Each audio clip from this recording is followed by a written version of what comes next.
우리나라 전래 동화 중에 이런 스토리가 있습니다. 시골 농가의 부자 주인이 어느 날 밤 모든 하인들을 불러 모으고 말을 합니다.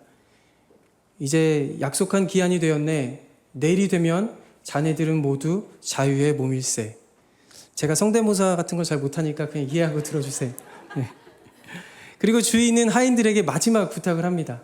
그 마지막 부탁은 밤새도록 새끼줄을 꼬아달라는 것이었습니다. 근데 그 새끼줄을 꼴 때 가늘고 길게 그리고 가급적 단단하게 꼬아달라고 부탁했습니다. 그리고 그 주인은 자리를 떠납니다. 그리고 나서 이제 몇 가지 상황들이 벌어집니다. 어떤 하인은 이제 내일이면 자유의 몸인데 굳이 내가 주인의 말을 따라야 될까 하면서 잠이나 자자 하고 잠을 잡니다. 또 다른 주인은 불만이 막 생긴 거예요. 왜 이걸 마지막에 시키지? 그래도 한번 해볼까? 억지로 막 새끼를 꿉니다. 대충 꾸게 되는 것이죠. 마지막 하인은 이렇게 다짐합니다. 그래도 주인은 좋은 주인이었고 내일이면 자유의 몸이니 오늘 마지막으로 최선을 다해보자. 그래서 그 하인은 최선을 다해서 주인이 말한 대로 가느다랗고 긴 단단한 새끼줄을 꼬았습니다. 이쯤 되면 그 결과가 예상되시겠죠. 여러 가지 버전이 있지만 이제 마지막 주인이 다음날 해가 뜨자 모든 하인들을 불러 모읍니다. 그리고 그들에게 말합니다. 수고하였네. 자네들은 이제 자유의 몸일세. 내가 자네들에게 마지막 선물을 주려고 하네. 바로 엽전일세. 단 각자가 꼰 새끼줄에 꿰어가게나. 여러분, 때로는 하나님께서 새끼줄을 꼬는 것과 같은 일을 우리에게 맡기실 때가 있습니다. 하나님께서 우리에게 시험과 같은 일을 주신다는 거예요. 그리고 여기서 중요한 포인트는 엽전을 깨어갈 수 있는 것과 같은 정말 복되고 좋은 내용은 말씀해 주시지 않는다는 것이죠. 다시 말해서 하나님께서 주시는 기회 혹은 하나님께서 어떤 기회를 통해 우리를 시험하실 때 정말 중요한 은혜 혹은 완전한 구원의 그 복들이 베일에 가려져 있다는 것입니다. 마치 독자 이삭을 바치라는 그 시험대 위에 아브라함을 올려놓으셨던 것처럼 말이죠. 여러분, 하나님께서 우리에게 어떤 기회를 경험하게 하시거나 혹은 그 기회를 통해 시험하실 때 과연 우리는 어떤 믿음의 모습으로 하나님 앞에 서야 할까요? 저는 저와 여러분 모두가 단단하면서 기다란 새끼줄을 꼬아 많은 엽전을 깨어갈 수 있었던 그 사람의 모습으로 하나님 앞에 서시길 주님의 이름으로 축복합니다. 여러분의 인생 가운데 목적도 모르고 이유도 모르고 때로는 전혀 이해조차 되지 않는 그런 일들을 하나님께서 맡기실지라도 온전한 순종과 믿음으로 정말 견고하고 좋은 새끼줄을 꼬으시길 바랍니다. 그것을 통해 더 많은 엽전과 같은 하나님의 복과 은혜를 누리시길 주님의 이름으로 축원합니다. 오늘 본문에는 하나님께로부터 정말 귀한 구원의 은혜, 그것도 완전한 승리의 은혜를 얻을 수 있었음에도 불구하고 그 기회를 온전히 자신의 것으로 만들지 못한 정말 안타까운 이야기가 소개되고 있습니다. 그렇다면 왜 요아스는 그 기회를 온전히 자신의 것으로 만들지 못했는가? 함께 살펴보기 원합니다. 본문 속으로 들어가기 전에 현재 요아스가 왕으로 있는 북이스라엘, 역사적 시대적 상황을 잠깐 살펴보기 원하는데요. 북이스라엘은 요아스 이전 그 아버지 왕 때 또 그 이전부터 이미 아람의 침공을 끊임없이 받아오고 있었습니다. 그러니까 이제 북이스라엘에게 그 아람의 군대는 거대한 장벽과도 같았죠. 아람이 존재하는 한 북이스라엘에게는 완전한 샬롬의 평화가 깃들 수 없었습니다. 게다가 요아스의 아버지 그 여호아스 왕 때 아람의 침공으로 인해 북이스라엘에게 남겨진 군사력은 정말 초라해 보일 정도로 적은 규모였습니다. 열왕기하 13장 7절을 보면 이렇게 기록되어져 있습니다. 함께 읽겠습니다. 아람 왕이 여호아스의 백성을 진멸하여 타작마당에 티끌같이 되게 하고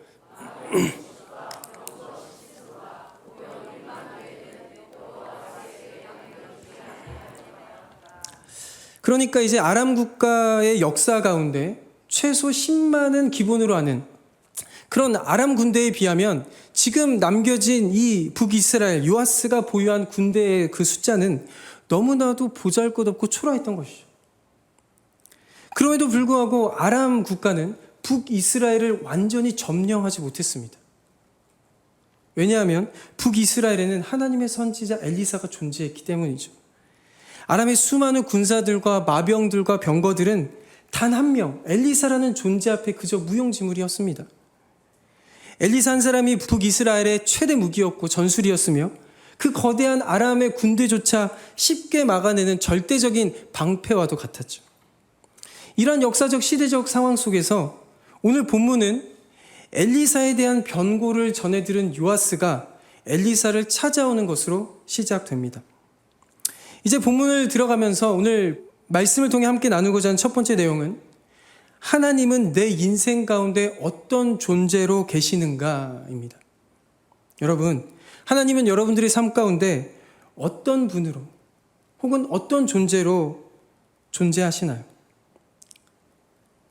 우리의 믿음과 신앙은 내 삶 속에서 어떤 의미로 내가 지켜오고 있었는가? 우리 각자가 아마 여러 단어 혹은 여러 의미로 정의할 수 있겠죠. 오늘 본문 14절을 같이 한번 읽어보도록 하겠습니다. 14절 함께 읽겠습니다. 시작. 엘리사가 죽을 병이 들매 이스라엘 왕 요아스가 저에게로 내려가서 그 얼굴에 눈물을 흘리며 가로되 내 아버지여 내 아버지여 이스라엘의 병거와 마병이여 하매. 당대 최고의 영적 권위자였던 선지자 엘리사는 그의 스승인 엘리야 못지않게 정말 선지자로서 너무나도 뛰어난 업적과 능력들을 행했습니다. 그랬던 그가 이제는 나이가 들고 특히 죽을 병이 들었다는 것이죠. 근데 이제 그 소식을 듣고 북이스라엘의 왕인 요아스가 직접 병문안을 왔습니다. 그리고 그 병상에 누워있는 엘리사 앞에서 눈물을 흘리면서 이렇게 말하죠.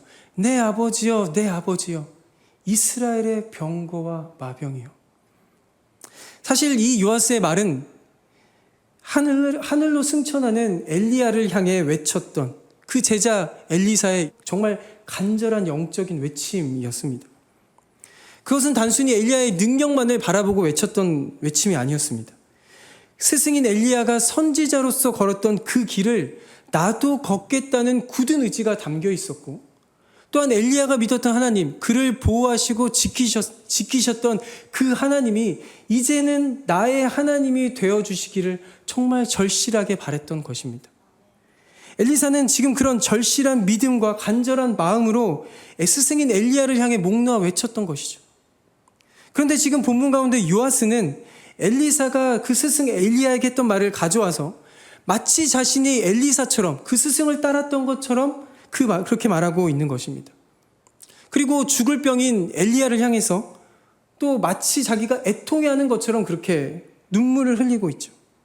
그러나 요아스는 엘리사가 그의 스승을 따랐던 그 길, 선지자로서 사명자의 길, 그리고 하나님을 향한 믿음의 길을 걷는 자가 결코 아니었다라는 것입니다.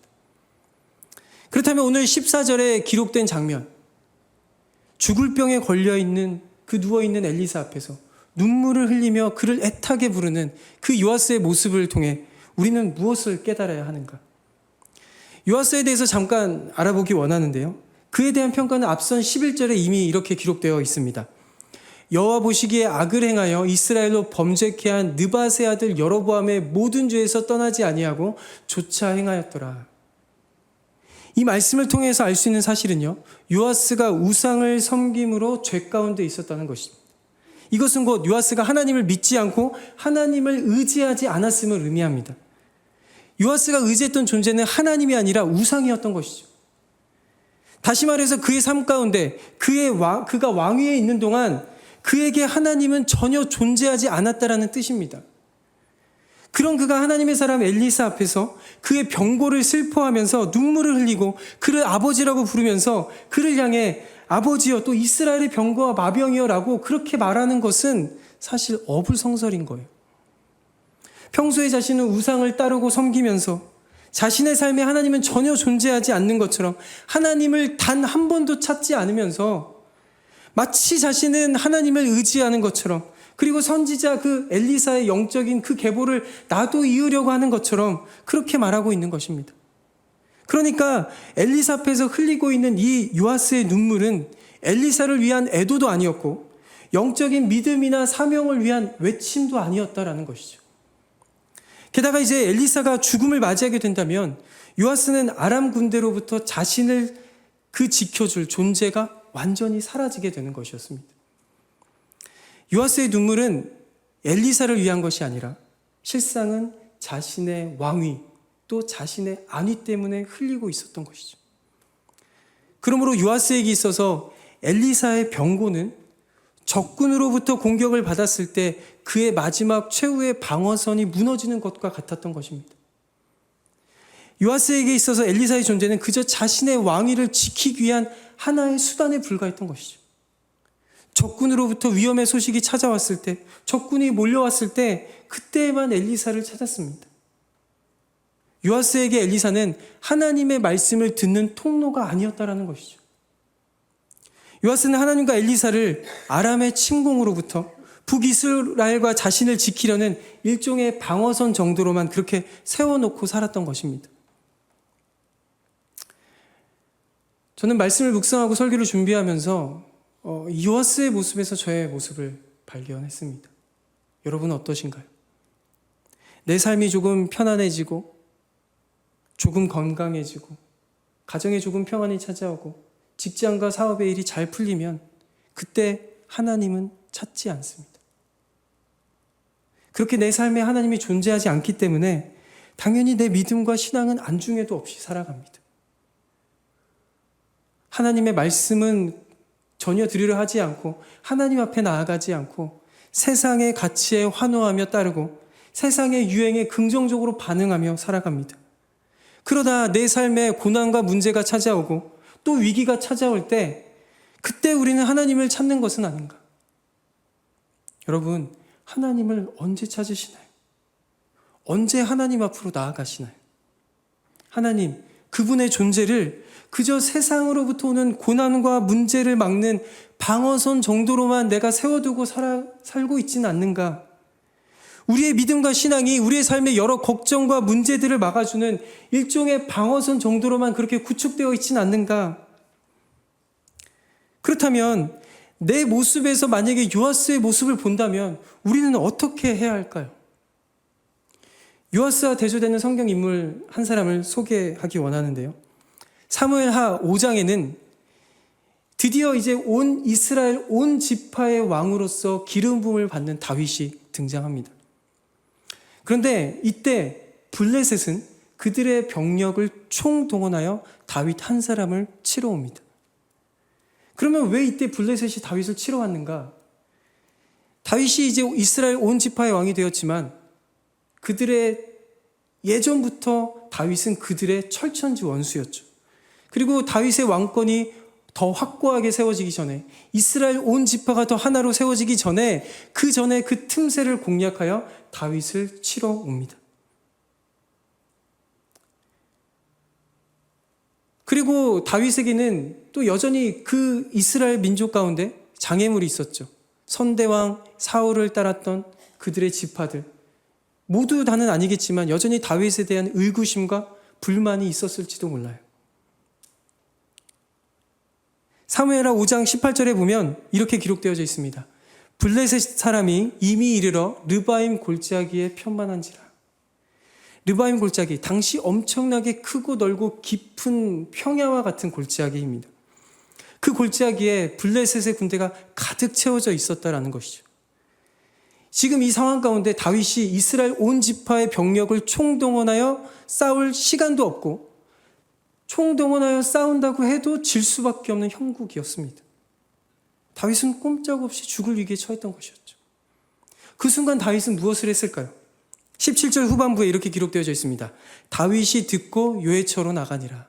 세번역 성경으로 보면 다윗이 요새로 내려갔다. 지금 다윗은요, 혼자만 살기 위해 몸을 피한 것이 아닙니다. 또한 엘리사를 자신의 최후의 방어선으로 삼았던 요아스와는 정반대의 의미로 다윗은 하나님께 나아가 묻습니다. 19절을 세번역 성경으로 한번 보면 함께 읽겠습니다. 시작. 다윗이 주님께 아뢰었다. 제가 저 블레셋 사람들을 치러 올라가도 되겠습니까? 주님께서 그들을 저의 손에 넘겨주시겠습니까? 주님께서 다윗에게 대답하셨다. 올라가거라. 내가 저 블레셋 사람들을 반드시 너의 손에 넘겨주겠다. 아멘. 다윗은 전쟁에 능한 사람이었습니다. 질 걸 알면서도 용맹하게 싸우러 나갈 줄 아는 전사 중의 전사였습니다.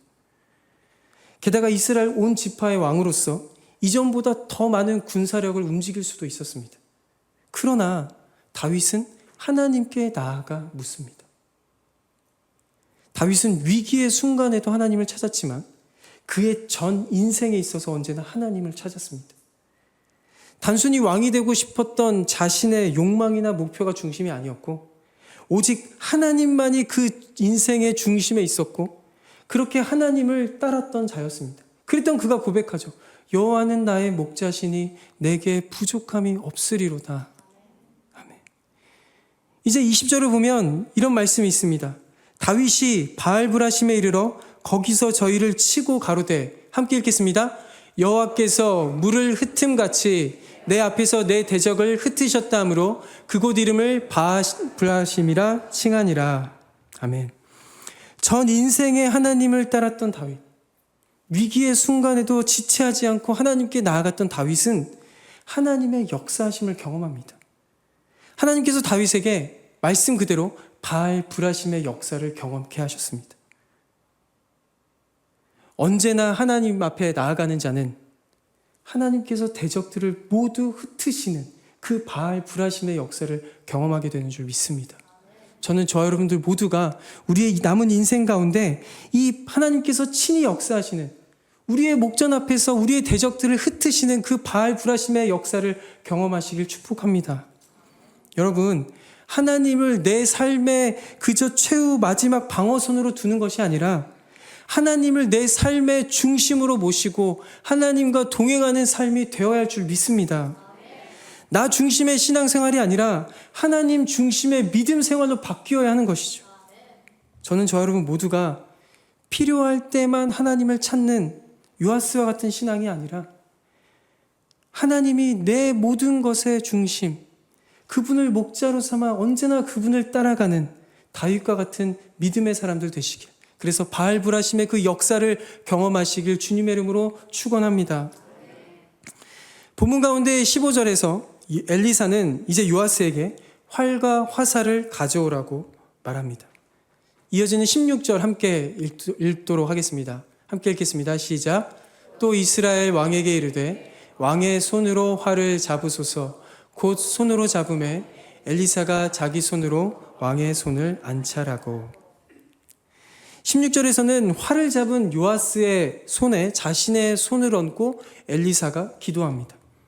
그리고 17절에서는 동쪽 방향으로부터 창문을 열라고 하고 엘리사가 요아스에게 말합니다. 뭐라고 말하죠? 쏘세요. 오늘 본문을 통해 두 번째로 나누고자 하는 내용은 하나님은 언제나 구원이시고 승리이시다입니다. 여러분, 우리의 신앙생활 가운데 우리가 반드시 기억해야 하고 믿어야 하는 사실은 하나님은 언제나 구원이시고 승리이시다라는 사실입니다. 17절 말씀을 다시 한번 읽겠습니다. 시작. 가로되 동편창을 여소서. 곧 열매. 엘리사가 가로되 쏘소서. 곧 쏘매. 엘리사가 가로되 이는 여호와의 구원의 살.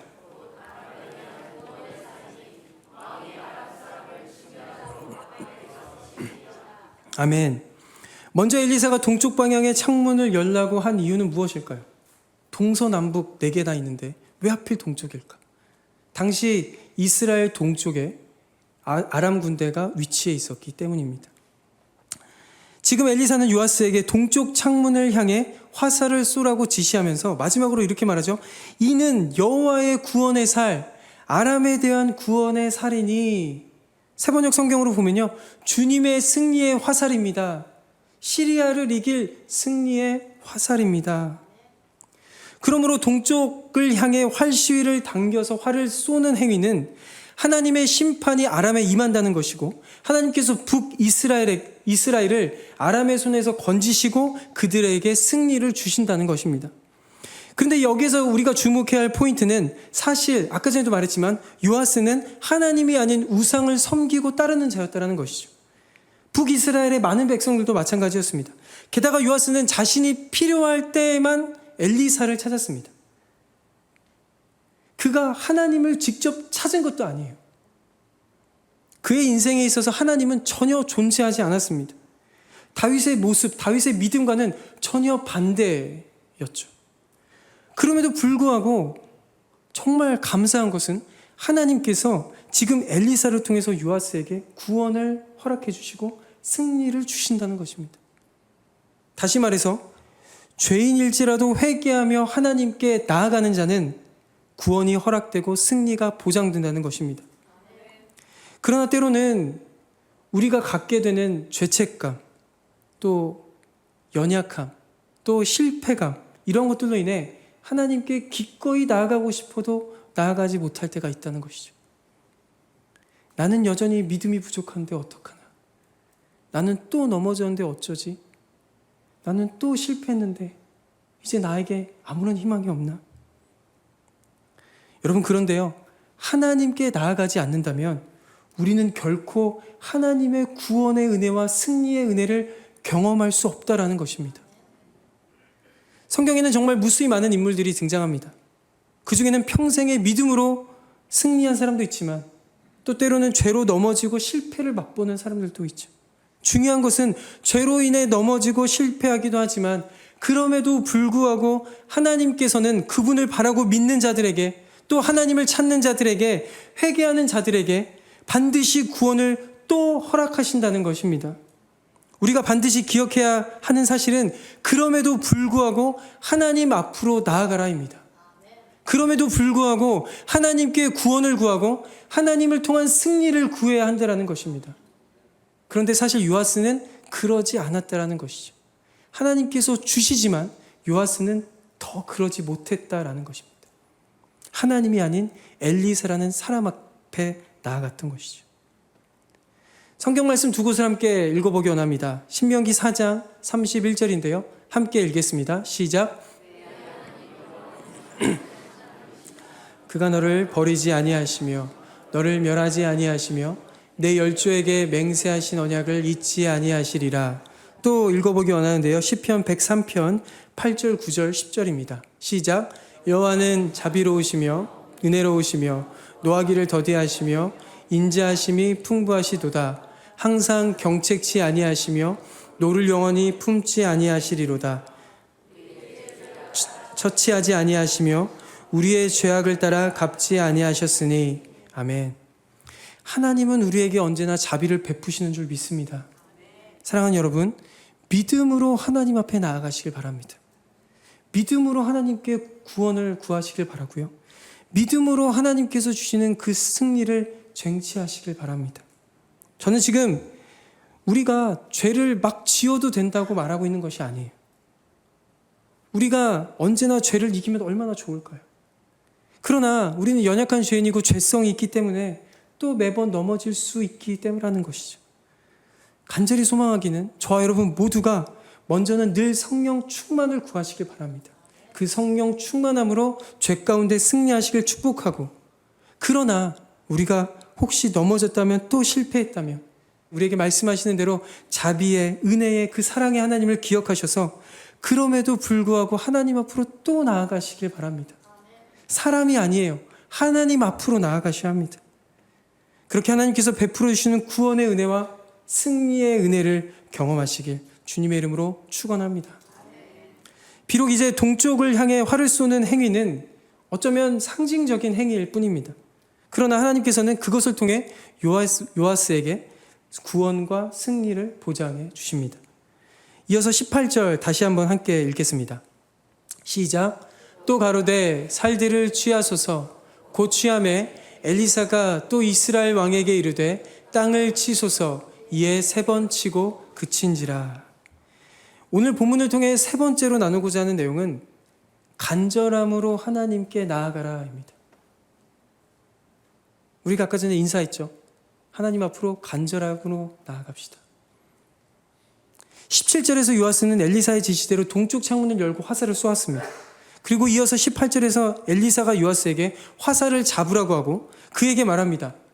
땅을 치세요. 화살로 땅을 치라는 엘리사의 요구에 요아스는 땅을 3번 칩니다. 그런데 이제 19절에서 엘리사는 바로 화를 내죠. 19절을 한번 함께 읽겠습니다. 하나님의 사람이 노하여 가로되 왕이 5, 6번을 칠 것이니이다. 그리하였다면 왕이 아람을 진멸하도록 쳤으리이다. 아람을 3번만 치리이다 하니라. 아멘. 화를 내는 엘리사 앞에서 사실 요아스는 굉장히 억울했을 거예요. 땅을 치라고 해서 친 것밖에 없는데 왜 이렇게 화를 내지라고 생각할 수도 있는 것이죠. 게다가 엘리사는 사실 요아스에게 땅을 치라고만 했지 땅을 몇 번 쳐야 하는지 그 횟수에 대해서는 정확한 디렉션을 주지 않았습니다. 그런데 엘리사는 땅을 3번 친 요아스에게 화를 내면서 5번, 6번을 쳤어야지 겨우 3번만 친 왕은 이제 아람을 3번만 이길 것입니다 라고 말하죠. 그렇다면 왜 요아스는 3번만 쳤을까요? 요아스의 입장에서는 굉장히 억울할 수 있겠지만 요아스가 간과한 것이 2가지가 있습니다. 첫 번째는 요아스는 엘리사가 했던 말을 귀담아 듣지 않았다라는 것이죠. 엘리사가 요아스에게 주었던 디렉션들을 자세히 살펴보면 거기는 분명히 하나님의 약속이 담겨져 있었습니다. 하나님의 구원과 승리가 숨겨져 있지 않았고 엘리사의 말과 그 지시 가운데 그대로 분명하게 드러나 있었습니다. 17절에서 요아스가 활시를 당기고 동쪽 방향으로 활을 쏘았을 때 엘리사가 말했죠. 이것은 주님의 승리의 화살입니다. 이것은 아람을 이길 승리의 화살입니다. 그러니까 본문 가운데 화살로 땅을 치는 행위는 북이스라엘이 아람을 쳐서 승리한다는 의미와도 같았던 것이죠. 엘리사는 요아스에게 하나님의 구원과 승리에 대해서 좀 더 확신한, 완전한 그 확신을 주려고 했던 것입니다. 그러나 요아스는 엘리사가 계속해서 말하고 있는 그 하나님의 구원과 승리에 대해서 결코 귀담아 듣지 않았습니다. 왜냐하면 엘리사를 찾아온 그의 진정한 목적은 여전히 자신의 안위와 왕위에만 있었기 때문입니다. 지금 엘리사가 죽으면 내 왕위는 어떡하지? 지금 저 병상에 누운 엘리사를 보는데 진짜 죽을 것 같은데 아람의 군대가 이제 내일 쳐들어오면 어떡하지? 그런 생각들에만 휩싸여 있던 것이죠. 2번째로 요아스는 그가 가지고 있던 일반적인 생각으로 땅을 쳤다라는 것입니다. 왜냐하면 그의 생각에 3번이면 되겠지, 3번이면 충분하겠지, 3번이면 적당하겠지라는 요아스 자신의 생각이 그대로 반영되었기 때문이죠.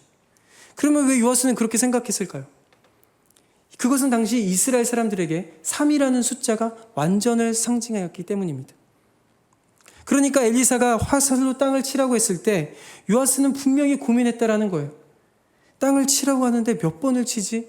1번만 칠까? 2번 칠까? 3번 칠까? 또 세게 쳐야 하는데 화살이 부러지면 또 어떡하지? 그 찰나에 아마 그가 많은 고민들과 생각들을 했을 것입니다. 하지만 결국 요아스는 자신의 무의식 속에 있는 너무나도 평범하고 일반적인 생각을 가지고 행동했다라는 것이죠. 그렇다면 지금 엘리사가 요아스를 향해 화를 그토록 내는 이유는 도대체 무엇일까요?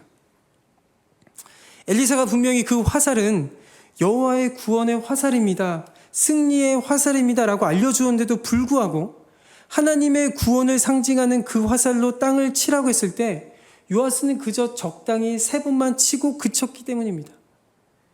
이것은 하나님의 완전한 구원과 승리에 대한 요아스의 절실한 믿음이 결여되어 있었다는 것이죠.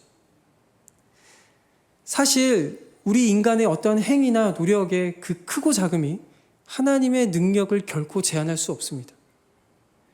우리의 능력이 부족하고 우리의 노력이 아무리 적을지라도 하나님은 더 크고 놀라운 것으로 역사하실 줄 믿습니다. 그러나 지금 요아스는 그 화살이 북이스라엘을 위한 하나님의 구원과 승리라고 분명하게 들었음에도 불구하고 그저 적당하게 3번만 내리쳤던 것이죠. 하나님이 주시는 기회라는 시험대 위에서 요아스는 믿음의 부족과 함께 하나님의 구원과 승리에 대한 절실함과 간절함이 부족했다라는 것입니다.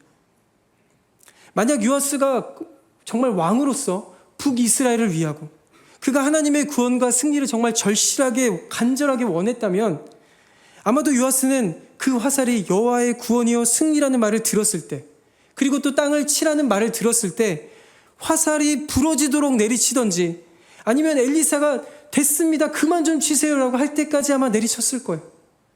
그러나 요아스는 적당하게 3번만 친 것이죠. 결국 요아스는 자신의 안위와 생각에만 사로잡힌 나머지 하나님의 구원과 승리에 대해서는 절실하지 않았습니다. 자신의 안위만 당장 안전하고 보장받으면 되었던 것이죠. 하나님의 완전한 구원과 승리에 대해서는 그다지 간절하지 않았습니다. 여러분, 하나님 앞에 나아갈 때 우리는 절실함으로 나아가야 합니다. 하나님 앞에 나아가실 때 간절한 믿음으로 나아가야 할 줄 믿습니다. 하나님 앞에 언제나 갈급함이 있어야 한다는 말이에요. 화살이 부러질 때까지 힘껏 내리쳐야 합니다. 아니면 그만하라고 할 때까지 내리쳐야 하는 것이죠. 그런데 우리의 신앙생활은 어떻습니까? 이 정도만, 요 정도만 하나님 앞에 헌신하면 됐지. 내가 지금까지 하나님 앞에 이렇게 했는데 이거면 충분하지 않겠어. 여러분 어떠신가요? 이 요아스의 적당하게 땅을 3번만 내리친 그 모습이 딱 우리의 모습 아닌가요? 최근 저에게 이 믿음의 절실함과 간절함에 대한 깊은 묵상을 할 수 있는 기회가 있었습니다. 7학년인 제 아들과 대화 가운데 경험했던 내용인데요. 저에게 7학년이 되는 아이들이 있습니다. 매일 아침 아들을 이제 학교로 데려다 주는데 진율이가 저에게 이런 말을 했습니다. 아빠, 친구 중에서 교회를 단 한 번도 다니지 않았는데 하나님을 믿는 친구가 있어. 그래서 저는 진율이에게 물었습니다. 야, 교회도 가지 않는데 하나님을 어떻게 믿는데? 진율이의 대답은 저를 깜짝 놀라게 했습니다. 인터넷에서 예배를 드리고 그래서 하나님을 알고 하나님을 믿게 되었대. 그리고 저는 진율이에게 다시 물었습니다. 그러면 그 친구는 왜 교회를 안 간대? 그리고 저에게 다시 돌아온 진율이의 대답은 저의 가슴을 쳤습니다. 부모님이 교회를 못 가게 한대. 그런데 그 친구는 교회에 가고 싶대. 저는 정말 충격이었습니다. 제가 국민학교 시절에 친구들 중에 간혹 부모님이 교회를 못 가게 하는 경우는 있었거든요. 그런데 오늘날 그것도 미국에서 그런 일이 지금도 있다니. 바로 내 현실에 있다니. 그런데요, 그 친구는 하나님을 더욱더 알고 싶어 한대요. 교회에 가고 싶대요. 며칠 후에 저는 진율이와 다시 대화를 나눴습니다.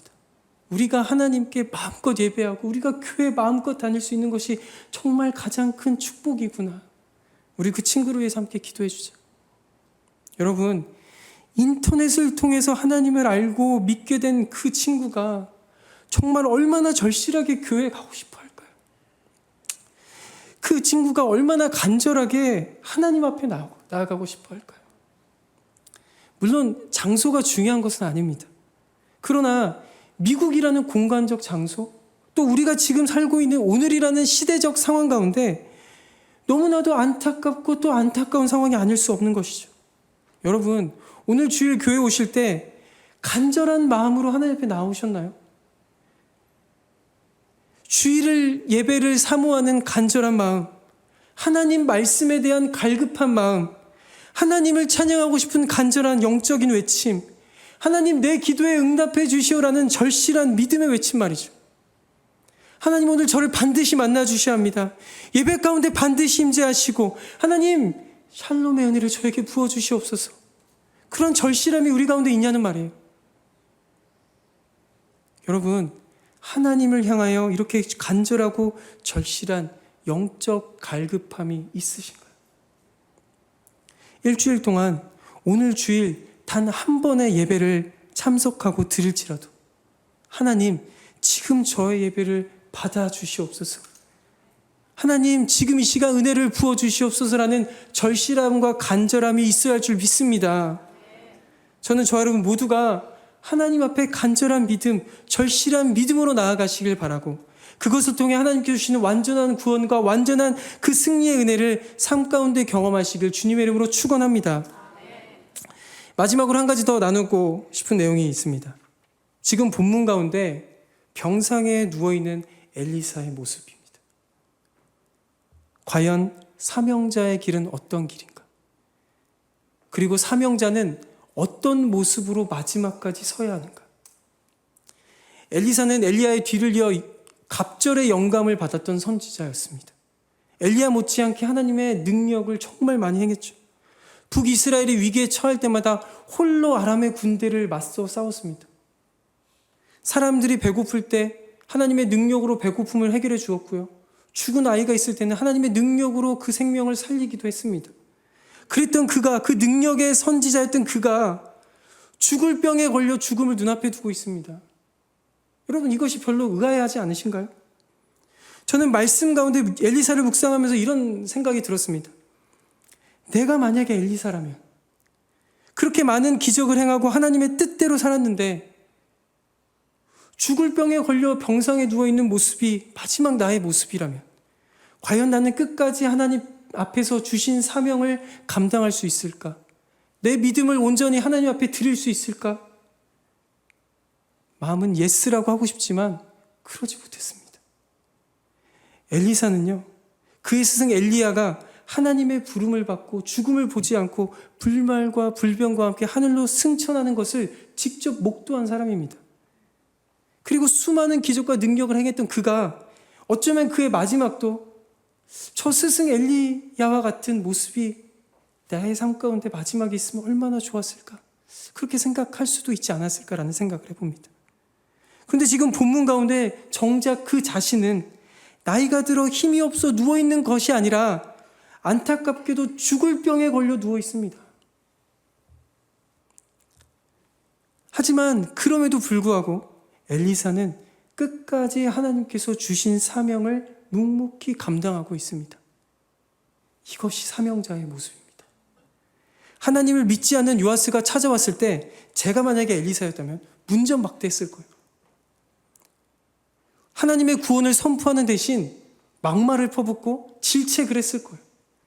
그러나 엘리사는 끝까지 온전히 하나님 말씀대로만 전하고 긍휼한 마음으로 그의 손을 얹고 기도해주고 그에게 하나님의 완전한 구원과 승리를, 그 기회를 제공해 줍니다.